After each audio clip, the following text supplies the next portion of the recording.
ରାଜ୍ୟରେ ଆହୁରି 4 ଦିନ ପ୍ରବଳ ବର୍ଷା। ଖବରଟି ଜାଣିବା ପୂର୍ବରୁ ଆପଣ ଯଦି ଆମ ଚ୍ୟାନେଲକୁ ପ୍ରଥମ ଥର କରି ଆସିଥିବେ, ଚ୍ୟାନେଲକୁ ସବସ୍କ୍ରାଇବ୍ କରିବା ସହ ଭିଡ଼ିଓକୁ ବହୁ ମାତ୍ରାରେ ସେୟାର କରିବା ପାଇଁ ଜମାରେ ବି ଭୁଲନ୍ତୁ ନାହିଁ। ରାଜ୍ୟ ଉପରେ ଦୁଇଟି ଲଘୁଚାପ ପ୍ରଭାବରେ ଆହୁରି 4 ଦିନ ପର୍ଯ୍ୟନ୍ତ ପ୍ରବଳ ବର୍ଷା ସମ୍ଭାବନା ରହିଛି। ଏହା ପଶ୍ଚିମ ଆଡ଼କୁ ଗତି କରିବା ସହ ଧୀରେ ଧୀରେ ଅଧିକ ଘନୀଭୂତ ହୋଇ ଉତ୍ତର ପଶ୍ଚିମ ଓ ସଂଲଗ୍ନ କେନ୍ଦ୍ରୀୟ ବଙ୍ଗୋପସାଗରରେ ଆସନ୍ତାକାଲି ସୁଦ୍ଧା ଅବପାତର ରୂପ ନେବ।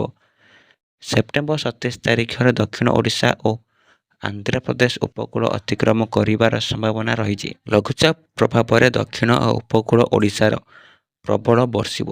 ଆଜି କୋରାପୁଟ, ନବରଙ୍ଗପୁର, ରାୟଗଡ଼ା, ଗଜପତି ଓ ମାଲକାନଗିରିରେ ପ୍ରବଳ ବର୍ଷା ହେବାର ସମ୍ଭାବନା ରହିଛି। ଆସନ୍ତାକାଲିଠୁ ରାଜ୍ୟରେ ବର୍ଷାର ପରିମାଣ ବଢ଼ିବ।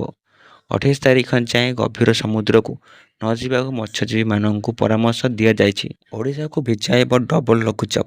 ପଶ୍ଚିମ ବଙ୍ଗୋପସାଗରରେ ସକ୍ରିୟ ଲଘୁଚାପ ପ୍ରଭାବରେ ବର୍ଷା ହେଉଥିବା ବେଳେ ଆଜି କେନ୍ଦ୍ରୀୟ ବଙ୍ଗୋପସାଗରରେ ସୃଷ୍ଟି ହେବ ଆଉ ଏକ ଲଘୁଚାପ କ୍ଷେତ୍ର, ଯାହାର ପ୍ରଭାବରେ ଆଜିଠୁ ଭିଜିବ ସାରା ଓଡ଼ିଶା। ଉତ୍ତର ପଶ୍ଚିମ ବଙ୍ଗୋପସାଗରରେ ସକ୍ରିୟ ଥିବା ଲଘୁଚାପ ବର୍ତ୍ତମାନ ଉତ୍ତର ଓଡ଼ିଶା ସଂଲଗ୍ନ ଗାଙ୍ଗେୟ ପଶ୍ଚିମବଙ୍ଗ ଉପରେ ରହିଛି। ଏହା ଧୀରେ ଧୀରେ ଦୁର୍ବଳ ହେବାର ସମ୍ଭାବନା ରହିଛି।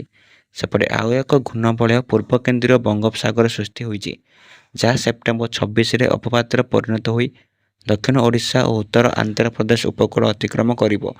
ଏହାର ପ୍ରଭାବରେ ରାଜ୍ୟରେ ପ୍ରବଳରୁ ଅତି ପ୍ରବଳ ବର୍ଷା ସମ୍ଭାବନା ରହିଛି।